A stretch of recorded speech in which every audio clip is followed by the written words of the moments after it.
First, I've argued this for some time, but it's now almost impossible to avoid the conclusion that Australia's energy security is now hostage to woke politics. Last week, Origin Energy announced that it would bring forward by 7 years the closure of its giant Uraring coal-fired power station, meaning it'll be gone by 2025, just 3 years away. The company claimed that it was the economics of coal that was driving the decision.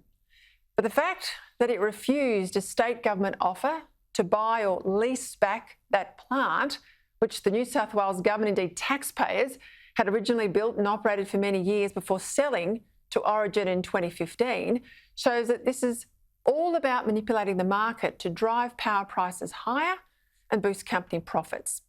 That and the desire to pander to shareholder activists by getting out of coal, even though coal still supplies 70% of Australia's East Coast power. After all, what does the company care about blackouts and price hikes? It could just blame it all on the government, cry all the way to the bank, and get plaudits for going green. As Energy Minister Angus Taylor said last week, the idea that you could replace a baseload power station that churns out 2,800 megawatts of power with a battery that simply stores 700 megawatts is, quote, delusional. Now, power stations generate power. Batteries just store power. They don't make it. And as good as the green boosters brag this battery will be, all it offers is just 2 hours of power. But as bad as all of that was last week, over the weekend, things got worse, much worse, with Green billionaire Mike Cannon-Brookes announcing a bid for the other big East Coast energy provider, AGL. AGL is already in the process of closing the Liddell power station in the New South Wales Hunter Valley, and it also announced it was bringing forward the closure of Bayswater in New South Wales and Loy Yang in Victoria. The whole point of the bid by Cannon-Brookes that AGL has rejected for the moment is to bring even further forward the demise of coal. In other words, this isn't a business bid, it's a political bid. If it makes any financial sense at all, it's only by creating an electricity drought and pushing power prices through the roof. With his billions, Cannon-Brookes will be okay, but not so households and small business owners, given we've already seen an 80% increase in wholesale power prices since Australia went down the path of renewables at the expense of our once affordable and reliable coal-fired power supply. Now, let's be clear, an essential service like electricity shouldn't be hostage to a woke billionaire on a vanity project. I'm a supporter of market forces, and normally where Mike Cannon-Brookes or anyone wants to put their money is entirely up to them. But no one should be allowed to jeopardise an essential service to make a political point. It's bad enough when public companies start pandering to political correctness and making business decisions for PR reasons. But a few years back, a left-wing millionaire bought a wood chip mill in Tasmania just to close it down, costing hundreds of jobs. And now we've got billionaires using their money to manipulate society. Whether it's Clive Palmer spending millions on advertising in an attempt to buy himself votes to stack the parliament, or Cannon-Brookes buying an energy company in order to stop it producing energy.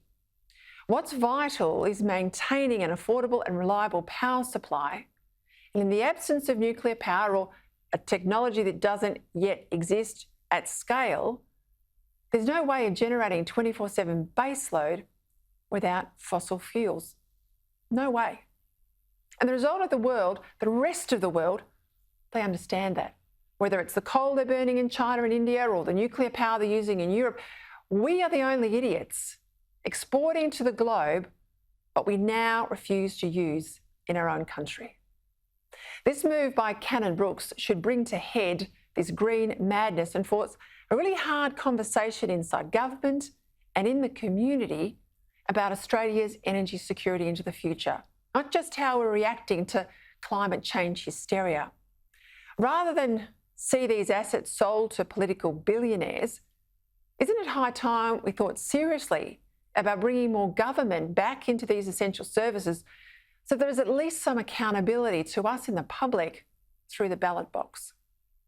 After all, we're not talking about things in private ownership now that we can do without. Electricity in this day and age is as essential as water, food and shelter. The federal government is already building a new gas plant in the Hunter Valley via its company Snowy Hydro to replace Liddell.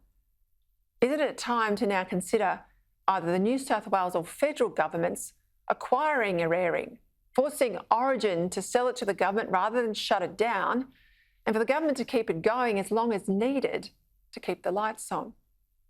And frankly, it should do the same with AGL if Cannon-Brookes keeps up with his attempts to buy it and then shut it down. In relation to the bid being put up by Brookfield, I should stress, I mean, Brookfield are about 80% of this deal. Mike Cannon-Brookes is about 20% of this deal. My advice this morning is that hasn't been accepted by the board of AGL, and so there'll be quite a process to run there. But let me be really clear about something. We need to ensure that our coal-fired generation of electricity runs to its life. Because if it doesn't, electricity prices go up. They don't go down. Look, I know there are many distractions for the Prime Minister and the government right now. There's the pandemic, there's the security crisis in Europe, there's the China challenge as well. But all of those are dwarfed by our looming power crisis. All the ventilators in the world wouldn't have saved us from COVID if we couldn't have turned them on. And good luck standing up to China if we can't even keep the lights on, let alone power our army.